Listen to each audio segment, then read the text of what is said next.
Hello दोस्तों, स्वागत है आपके अपने यूट्यूब चैनल रॉयल एकेडमी पे। दोस्तों आज हम पढ़ने वाले हैं भारत की मिट्टी तथा उनसे संबंधित राज्यों के बारे में तथा उनसे संबंधित महत्वपूर्ण प्रश्नों के बारे में। दोस्तों इस टॉपिक में से आपको परीक्षा में एक सवाल जरूर पूछ लिया जाता है।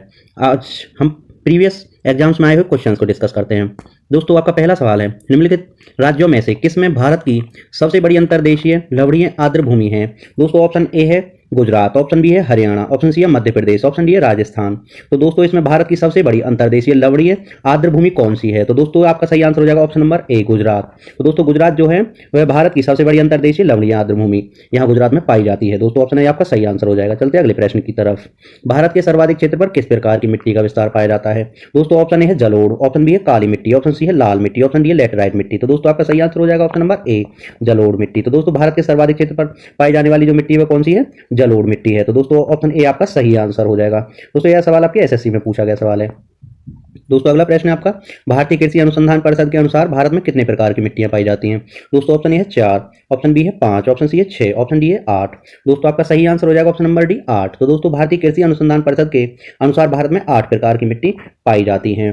दोस्तों अगला प्रश्न है आपका, भारत में निम्नलिखित में से कौन मृदा समूह लोहे का अतिरेक होने के कारण अनउर्वर होता जा रहा है? अनउर्वर का मतलब होता है दोस्तों जिसकी उर्वरता कम होती जा रही है। दोस्तों ऑप्शन ए मरुस्थलीय बालू, ऑप्शन बी है जलोढ़, ऑप्शन सी है पारजौलिक, ऑप्शन डी है लेटेराइट। दोस्तों आपका सही आंसर हो जाएगा ऑप्शन नंबर डी लेटेराइट। तो दोस्तों लेटेराइट जो मिट्टी है उसमें लोहे का अधिकता होने के कारण वह अब अनउर्वर होती जा रही है। तो दोस्तों लेटेराइट मिट्टी आपका सही आंसर हो जाएगा। अगला सवाल है आपका, गंगा के मैदानों की पुरानी कछारी मिट्टी कहलाती है? दोस्तों बीपीएससी का सवाल है। ऑप्शन ए है बांगर, ऑप्शन बी है खादर, ऑप्शन सी है कलर, ऑप्शन डी है रेगुड़। दोस्तों आपका सही आंसर हो जाएगा ऑप्शन नंबर ए बांगर। तो दोस्तों जो गंगा के मैदानों में पुरानी कछारी मिट्टी होती है उसको बोलते हैं बांगर, और दोस्तों जो नई कछारी मिट्टी होती है उसको बोलते हैं खादर। दोस्तों ये सवाल आपके परीक्षा में पूछे गए सवाल हैं, आप इनको जरूर पक्का करके पेपर में जरूर जाइएगा। अगला सवाल है आपका, लेटेराइट मिट्टी का प्राधान्य है? दोस्तों यूपीएससी प्रीलिम्स का सवाल है। ऑप्शन ए है मालाबार तटीय प्रदेश में, ऑप्शन बी है कोरमंडल तटीय प्रदेश में, ऑप्शन सी है बुंदेलखंड में, ऑप्शन डी है बघेलखंड में। दोस्तों आपका सही आंसर हो जाएगा ऑप्शन नंबर ए मालाबार तटीय प्रदेश में। दोस्तों लेटेराइट मिट्टी सर्वाधिक मालाबार के तटीय क्षेत्र में पाई जाती है। अगला प्रश्न है आपका, मखरेला या लेटेराइट मिट्टी किसका परिणाम होता है? दोस्तों ऑप्शन ए है आपका जलोढ़ मिट्टी, ऑप्शन बी है काली मिट्टी, ऑप्शन सी है लाल मिट्टी और ऑप्शन डी है मरुस्थलीय मिट्टी। दोस्तों सही आंसर हो जाएगा ऑप्शन नंबर बी काली मिट्टी। तो दोस्तों ऑप्शन बी आपका सही आंसर हो जाएगा। दोस्तों मखरेला या लेटेराइट मिट्टी जो होती है वह काली मिट्टी का परिणाम होती है। अगला सवाल है आपका, ग्रेनाइट और नाइस चट्टानों से किस प्रकार की मिट्टी का निर्माण होता है? तो दोस्तों ग्रेनाइट और नाइस चट्टानों से किस प्रकार की मिट्टी का निर्माण होता है? ऑप्शन ए लाल मिट्टी, ऑप्शन बी काली मिट्टी, ऑप्शन सी जलोढ़ मिट्टी, ऑप्शन डी लेटेराइट मिट्टी। तो दोस्तों आपका ऑप्शन नंबर ए सही आंसर हो जाएगा। दोस्तों जो लाल मिट्टी होती है यह ग्रेनाइट और नाइस चट्टानों से प्राप्त होती है। चट्टानों से किस प्रकार की मिट्टी का निर्माण होता है? लाल मिट्टी का। अगला सवाल है आपका, भारत में पाई जाने वाली कौन सी मिट्टी क्रेस्टेशियस युग में दरारी उद्भेदन से निक्षेपित पदार्थों से बनी है? दोस्तों ऑप्शन ए है लेटेराइट मिट्टी, ऑप्शन बी काली मिट्टी, ऑप्शन सी है क्षारीय मिट्टी, ऑप्शन डी है बलुई मिट्टी। दोस्तों आपका सही आंसर हो जाएगा ऑप्शन नंबर बी काली मिट्टी। तो दोस्तों क्रेस्टेशियस युग में दरारी उद्भेदन से हमें काली मिट्टी प्राप्त हुई थी। दरारी उद्भेदन से निक्षेपित पदार्थों से कौन सी मिट्टी बनी थी? काली मिट्टी बनी थी। अगला प्रश्न है आपका, निम्नलिखित में से किस मिट्टी के बारे में यह कहा जा सकता है कि इसकी जुताई स्वतः होती रहती है? दोस्तों ऑप्शन ए है लाल मिट्टी, ऑप्शन बी है काली मिट्टी, ऑप्शन सी है लेटेराइट मिट्टी, ऑप्शन डी है जलोढ़ मिट्टी। दोस्तों आपका सही आंसर हो जाएगा ऑप्शन नंबर बी काली मिट्टी। तो दोस्तों जो काली मिट्टी होती है उसके लिए यह कहा जाता है कि इसकी जुताई स्वतः होती रहती है। तो ऑप्शन बी आपका सही आंसर हो जाएगा, काली मिट्टी की जुताई स्वतः होती रहती है। अगला सवाल है आपका, रेगुड़ मिट्टी सबसे ज्यादा है? दोस्तों ऑप्शन ए है महाराष्ट्र में, ऑप्शन बी है तमिलनाडु में, ऑप्शन सी उत्तर प्रदेश में, ऑप्शन डी है झारखंड में। तो दोस्तों आपका सही आंसर हो जाएगा ऑप्शन नंबर ए महाराष्ट्र में। तो दोस्तों रेगुड़ मिट्टी जो होती है वह महाराष्ट्र में सर्वाधिक पाई जाती है। दोस्तों आप सवालों का लेवल देख के पता लग गया होगा कि ये कितने इंपॉर्टेंट सवाल हैं, और आप देख रहे हैं कि ये सभी पीएससीज में, बिहार पीसीएस में या यूपी पीसीएस में, यूपीएससी में या किसी भी एग्जाम में, बीएड वगैरह में या एसएससी में पूछे गए सवाल है। तो दोस्तों आपको इनको जरूर पक्का रखना चाहिए। अगला सवाल है आपका, क्योंकि ये सवाल आपके रिपीट होने वाले सवाल हैं, निम्नलिखित में से किस प्रकार की मिट्टी के लिए न्यूनतम उर्वरक की आवश्यकता होती है? तो दोस्तों वह कौन सी मिट्टी है जिसमें कम खाद लगाने की आवश्यकता होती है? दोस्तों ऑप्शन ए काली मिट्टी, ऑप्शन बी लाल मिट्टी, ऑप्शन सी जलोढ़ मिट्टी और ऑप्शन डी लेटेराइट मिट्टी। दोस्तों सही आंसर हो जाएगा ऑप्शन नंबर सी जलोढ़ मिट्टी। जो दोस्तों जो जलोढ़ मिट्टी होती है उसमें कम खाद लगाने की जरूरत पड़ती है। ऑप्शन नंबर सी आपका सही आंसर हो जाएगा। अगला सवाल है आपका, निम्नलिखित में कौन सी मिट्टी प्रायद्वीपीय भारत में अधिकतम क्षेत्र पर विस्तृत है? दोस्तों प्रायद्वीपीय भारत का मतलब है दक्षिण भारत की बात कर रहा है। तो दोस्तों कांस्टेबल परीक्षा में पूछा गया सवाल, ए है काली मिट्टी, बी है लेटेराइट मिट्टी, ऑप्शन सी है लाल मिट्टी, ऑप्शन डी है जलोढ़ मिट्टी। दोस्तों आपका सही आंसर हो जाएगा ऑप्शन नंबर ए काली मिट्टी। तो दोस्तों काली मिट्टी जो है दक्षिण भारत में या प्रायद्वीपीय भारत में फैली हुई अधिकतम क्षेत्र पर फैली हुई मिट्टी है। अगला सवाल है आपका, निम्नांकित अपरदन के प्रकारों में से किसके कारण चंबल के खड्ड बने हैं। दोस्तों ये बहुत इंपॉर्टेंट सवाल है। आपका ऑप्शन ए है आस्फालन, ऑप्शन बी है आस्टर या सीट, ऑप्शन सी है क्षुद्र सरिता या रेल, ऑप्शन डी है अवनालिका या गली। तो दोस्तों इसका सही आंसर हो जाएगा ऑप्शन नंबर बी, ऑस्टर या सीट। सॉरी दोस्तों, इसका सही आंसर हो जाएगा ऑप्शन नंबर डी, अवनालिका या गली। यानी कि दोस्तों चंबल घाटी के जो खड्डों का जो निर्माण हुआ है वह अवनालिका प्रकार के अपरदनों के कारण हुआ है। तो ऑप्शन नंबर डी इसका सही आंसर हो जाएगा, ऑप्शन बी इसका सही आंसर नहीं है। अगला सवाल है आपका, लावा के प्रवाह से किस मिट्टी का निर्माण होता है। दोस्तों ऑप्शन ए है लाल मिट्टी, ऑप्शन बी है काली मिट्टी, ऑप्शन सी है जलोढ़ मिट्टी, ऑप्शन डी लैटेराइट मिट्टी। तो दोस्तों सही आंसर हो जाएगा option number b, option number b आपका सही आंसर हो जाएगा। तो दोस्तों ज्वालामुखी का जो लावा होता है उसमें से जो लावा निकल के आके धरती पे इकट्ठा हो जाता है उससे हमें काली मिट्टी प्राप्त होती है। ऑप्शन बी आपका सही आंसर हो जाएगा। अगला सवाल है आपका, कपास की खेती के लिए सर्वोत्तम मिट्टी होती है। दोस्तों ऑप्शन ए है काली मिट्टी, ऑप्शन बी है लाल मिट्टी, ऑप्शन सी है चिकनी मिट्टी, ऑप्शन डी लैटेराइट मिट्टी।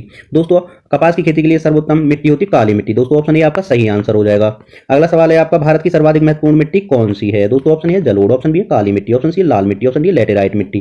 दोस्तों आपका सही आंसर हो जाएगा ऑप्शन नंबर ए जलोढ़ मिट्टी। दोस्तों जलोढ़ मिट्टी भारत में सर्वाधिक पाई जाने वाली मिट्टी है तथा यह सर्वाधिक महत्वपूर्ण मिट्टी भी है।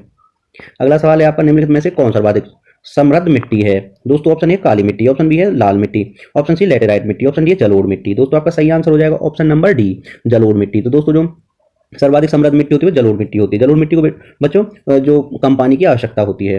अगला सवाल है आपका, निक्षालन और ऑक्सीकरण द्वारा निर्मित मृदा कौन सी होती है। दोस्तों निक्षालन और ऑक्सीकरण के द्वारा निर्मित मृदा कौन सी होती है। ऑप्शन ए लाल मिट्टी, ऑप्शन बी पहाड़ी मिट्टी, ऑप्शन सी काली मिट्टी, ऑप्शन डी है मखरेला मिट्टी या लैटेराइट मिट्टी। तो दोस्तों आपका सही आंसर हो जाएगा ऑप्शन नंबर डी, मखरेला मिट्टी या लैटेराइट मिट्टी जो होती है ये निक्षालन और ऑक्सीकरण की क्रियाओं के द्वारा निर्मित होती है। दोस्तों ऑप्शन नंबर डी आपका सही आंसर हो जाएगा। मखरेला मिट्टी, लैटेराइट मिट्टी निक्षालन और ऑक्सीकरण की क्रियाओं के द्वारा निर्मित होती है। अगला सवाल है आपका, निम्नलिखित में से कौन सी मिट्टी चाय बागानों के लिए उपयुक्त है। ऑप्शन ए है अम्लीय, ऑप्शन बी है क्षारीय, ऑप्शन सी है जलोढ़, ऑप्शन डी है रेगुड़। दोस्तों सही आंसर हो जाएगा ऑप्शन नंबर ए अम्लीय। दोस्तों चाय के बागानों के लिए जो मिट्टी होती है वह एसिडिक जो मिट्टी होती है वह ज्यादा उपयुक्त होती है। एसिडिक मिट्टी में चाय के पेड़ ज्यादा फलते फूलते हैं। अगला सवाल है आपका, लाल मिट्टी का रंग लाल किसकी उपस्थिति के कारण होता है। दोस्तों ऑप्शन ए मैग्नीशियम का बाहुल्य, ऑप्शन बी संचित humus, option c ferric oxide की उपस्थिति, ऑप्शन डी फास्फेटों का बाहुल्य। दोस्तों सही आंसर हो जाएगा option number c ferric oxide की उपस्थिति। तो दोस्तों फेरिक ऑक्साइड का जो रंग होता है वह लाल होता है जिसके कारण इस मिट्टी का रंग लाल हो जाता है। फेरिक ऑक्साइड मिला होने के कारण इस मिट्टी का रंग लाल हो जाता है। दोस्तों लाल मिट्टी में फेरिक ऑक्साइड की उपस्थिति होती है। अगला सवाल है आपका, सामान्य फसलें उगाने के लिए उर्वर भूमि का पीएच मान लगभग कितना होना चाहिए। दोस्तों फसल उगाने के लिए भूमि का पीएच मान कितना होना चाहिए। ऑप्शन ए है 3, ऑप्शन बी है 4, ऑप्शन सी है 6 से 7, ऑप्शन डी है 9 से 10। दोस्तों सही आंसर हो जाएगा ऑप्शन नंबर सी 6 से 7। तो दोस्तों पीएच का जो लेवल 6 से 7 होना चाहिए सामान्य कृषि के लिए। दोस्तों पीएच स्केल पर 0 से 14 नंबर अंकित होते हैं। दोस्तों 7 वाले जो होते हैं न्यूट्रल होते हैं, 7 से कम पे होते हैं अम्लीय और 7 से अधिक होते हैं क्षारीय। 7 जो पीएच होती है वह उदासीन पदार्थों की पीएच 7 होती है जैसे कि लवण और शुद्ध जल। अगला सवाल है आपका, किस प्रकार की मिट्टी में कार्बनिक पदार्थों की अधिकता होती है। दोस्तों ऑप्शन ए है पीट, ऑप्शन बी काली, option C laterite, option D लाल। दोस्तों सही आंसर हो जाएगा ऑप्शन नंबर बी काली। तो दोस्तों काली मिट्टी जो होती है उसमें कार्बनिक पदार्थों की अधिकता होती है। ऑप्शन बी आपका सही आंसर हो जाएगा। अगला सवाल है आपका, मृदा का लवणीकरण किस कारण होता है। दोस्तों ऑप्शन ए पीड़कनाशी, ऑप्शन बी भूमि कटाव, ऑप्शन सी अधिक सिंचाई, ऑप्शन डी है फसल आवर्तन। दोस्तों सही आंसर हो जाएगा ऑप्शन नंबर सी अधिक सिंचाई। दोस्तों मृदा का जो लवणीकरण होता है वह अधिक सिंचाई के कारण होता है। यदि किसान ज्यादा उसमें सिंचाई करता है तो उसमें लवण ज्यादा इकट्ठे हो जाते हैं, तो वो लवणीकरण उसका बोला जाता है। दोस्तों आपको सवालों का लेवल देख के पता लग गया होगा कि कितने महत्वपूर्ण सवाल हैं आपके। यदि आप किसी प्रतियोगी परीक्षा की तैयारी करते हैं तो आपको ये सवाल जरूर आने ही चाहिए। और दोस्तों यदि अभी तक आपने चैनल को सब्सक्राइब नहीं किया तो चैनल को सब्सक्राइब कर लीजिए। अगला सवाल है आपका, मृदा की लवणता किससे मापी जाती है। ऑप्शन ए चालकता मापी से, ऑप्शन बी आर्द्रता मापी से, ऑप्शन सी साइक्रोमीटर से, ऑप्शन डी वृद्धि मापी से। दोस्तों आपका सही आंसर हो जाएगा ऑप्शन नंबर ए चालकता मापी से। तो दोस्तों मृदा की जो लवणता मापी जाती है वह चालकता मापी से मापी जाती है। अगला सवाल है आपका, भारत के कच्छ का रण किस लिए प्रसिद्ध है। दोस्तों ऑप्शन ए ज्वारीय मिट्टी के मैदानों के लिए, ऑप्शन बी उपजाऊ मृदा के लिए, ऑप्शन सी घनी वनस्पति के लिए, ऑप्शन डी सभी सही हैं। तो दोस्तों आपका सही आंसर हो जाएगा ऑप्शन नंबर ए ज्वारीय मिट्टी के मैदानों के लिए। दोस्तों भारत का जो कच्छ का रण है वह ज्वारीय मिट्टी के मैदानों के लिए जाना जाता है। दोस्तों ऑप्शन ए आपका सही आंसर हो जाएगा।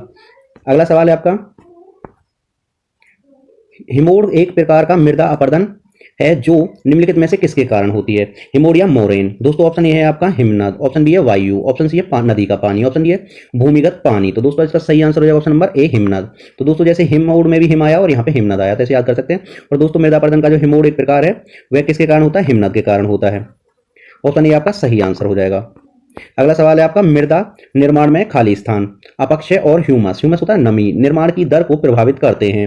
तो दोस्तों खाली स्थान में क्या आएगा। ऑप्शन नंबर ए है वनस्पति जात और प्राणी जात, ऑप्शन बी है समय, ऑप्शन सी है जनक चट्टान, ऑप्शन डी है जलवायु। दोस्तों आपका सही आंसर है ऑप्शन नंबर डी जलवायु। तो दोस्तों मृदा निर्माण में जलवायु, अपक्ष और ह्यूमस निर्माण की दर को प्रभावित करते हैं। दोस्तों अगला सवाल है, भारत में बंजर भूमि का सबसे बड़ा हिस्सा किस राज्य का है? दोस्तों ऑप्शन ए है आपका गुजरात, ऑप्शन बी है आंध्र प्रदेश, ऑप्शन सी है मध्य प्रदेश, ऑप्शन डी है राजस्थान। दोस्तों आपका सही आंसर हो जाएगा ऑप्शन नंबर डी। दोस्तों राजस्थान का जो हिस्सा सर्वाधिक हिस्सा है बंजर भूमि का हिस्सा होता है, इसलिए आपका सही आंसर हो जाएगा ऑप्शन नंबर डी राजस्थान। दोस्तों यदि अभी तक आपने चैनल को सब्सक्राइब नहीं किया तो चैनल को सब्सक्राइब कर दीजिए तथा बेल आइकन को प्रेस कर लीजिए ताकि हमारी नई आने वाली वीडियो का सबसे पहले नोटिफिकेशन आपके पास पहुंचे और आप सबसे पहले देखें। अगला सवाल है आपका, भूमि कारक को किस अन्य रूप में जाना जाता है?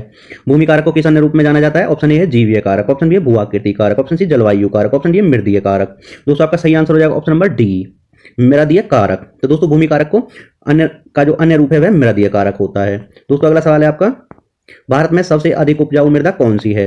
दोस्तों ऑप्शन ए लाल मृदा, ऑप्शन बी काली मृदा, ऑप्शन सी जलोढ़ मृदा, ऑप्शन डी चूनेदार मृदा। तो दोस्तों सही आंसर हो जाएगा ऑप्शन नंबर सी जलोढ़ मृदा। दोस्तों आपका सही आंसर हो जाएगा ऑप्शन नंबर सी जलोढ़ मृदा। दोस्तों जो जलोढ़ मृदा होती है वह सर्वाधिक उपजाऊ मृदा होती है।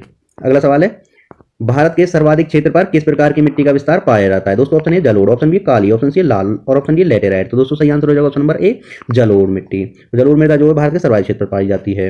अगला सवाल है आपका, प्रायद्वीपीय भारत में क्षेत्रीय मृदा के निम्न प्रकारों में से कौन सा है? तो दोस्तों कौन सी क्षेत्रीय मृदा है? ऑप्शन ए जलोढ़ मृदा, ऑप्शन बी लाल और पीली मृदा, ऑप्शन सी है वन मृदा, ऑप्शन डी खारी मृदा। दोस्तों सही आंसर हो जाएगा ऑप्शन नंबर बी लाल और पीली मृदा। तो दोस्तों भारत में क्षेत्रीय मृदा जो लाल और पीली मृदा होती है, ऑप्शन बी आपका सही आंसर हो जाएगा। अगला सवाल है आपका, किस प्रकार की मिट्टी में कार्बनिक पदार्थों की अधिकता होती है? दोस्तों ऑप्शन ए रिपीटेड क्वेश्चन है आपका, option A peat, option B काली, option C laterite, option D लाल। दोस्तों आपका सही आंसर है ऑप्शन नंबर बी छत्तीस का जो सही आंसर हो जाएगा वो ऑप्शन बी हो जाएगा काली मृदा। तो दोस्तों काली मृदा होती है उसमें कार्बनिक पदार्थों की अधिकता होती है। अगला सवाल है आपका, रेगुड़ मिट्टी का दूसरा नाम क्या है? दोस्तों ऑप्शन ए लाल मिट्टी, ऑप्शन बी है काली मिट्टी, ऑप्शन सी है ऊसर मिट्टी, ऑप्शन डी है मिश्रित लाल पीली मिट्टी। तो दोस्तों आपका सही आंसर है ऑप्शन नंबर बी काली मिट्टी। दोस्तों रेगुड़ मिट्टी को दूसरे नाम काली मिट्टी से भी जाना जाता है। अगला सवाल है आपका, मृदा में जल की मात्रा कितने प्रतिशत होती है? दोस्तों option a 25%, option b 23%, option c 27%, option d 28%। दोस्तों सही आंसर है आपका ऑप्शन नंबर ए 25%। तो जो मिट्टी होती है उसमें 25% जो आपकी जल की मात्रा होती है। अगला सवाल है आपका, किस मिट्टी में लोहा और एल्युमिनियम की ग्रंथियां पाई जाती हैं? दोस्तों ऑप्शन ए लाल मिट्टी, ऑप्शन बी है जलोढ़ मिट्टी, ऑप्शन सी लेटेराइट मिट्टी, ऑप्शन डी है काली मिट्टी। तो दोस्तों आपका सही आंसर हो जाएगा ऑप्शन नंबर सी लेटेराइट मिट्टी। दोस्तों जो लेटेराइट मिट्टी होती है उसमें लोहा और एल्युमिनियम की ग्रंथियां पाई जाती हैं, यानी कि लोहा और एल्युमिनियम पाया जाता है। तो दोस्तों ऑप्शन नंबर सी आपका सही आंसर हो जाएगा। अगला सवाल है दोस्तों, भारत में काली कपासी मिट्टी को किस स्थानीय नाम से जाना जाता है? दोस्तों ऑप्शन ए है रेगुड़ मिट्टी, ऑप्शन बी है खादर, ऑप्शन सी है बांगर, ऑप्शन डी है तराई। तो दोस्तों आपका सही आंसर हो जाएगा ऑप्शन नंबर ए रेगुड़ मिट्टी। तो दोस्तों भारत में जो काली कपासी मिट्टी होती है जिसमें काली मिट्टी में कपास सर्वाधिक मात्रा, कपास के लिए अच्छी मिट्टी काली मिट्टी होती है। तो दोस्तों इसका स्थानीय नाम होता है रेगुड़ होता है। ऑप्शन ए आपका सही आंसर हो जाएगा। तो दोस्तों रेगुड़ मिट्टी को काली कपासी मिट्टी भी कहा जाता है। तो दोस्तों ये थे आपके भारत में पाई जाने वाली मिट्टियों के सर्वाधिक इंपोर्टेंट प्रश्न, और दोस्तों ये सब प्रश्न आपकी परीक्षा में पूछे गए सवाल थे। तो दोस्तों यदि आपको वीडियो अच्छी लगी तो आप चैनल को सब्सक्राइब कर दीजिए तथा वीडियो को लाइक कर दीजिए, और ज़्यादा अच्छी लगी है तो अपने दोस्तों के साथ में 3 दोस्तों के साथ में शेयर कर दीजिए। तो दोस्तों चैनल को सब्सक्राइब जरूर कर दीजिए क्योंकि यहाँ पे आपको जीके, मैथ और रीजनिंग के अति महत्वपूर्ण वीडियोस रोजाना प्राप्त होते रहते हैं। तो दोस्तों ऐसी परीक्षा उपयोगी अन्य वीडियोस के लिए चैनल को सब्सक्राइब जरूर कर लीजिए। तो दोस्तों मिलते हैं नई वीडियो में, तब तक के लिए नमस्कार। Thanks for watching.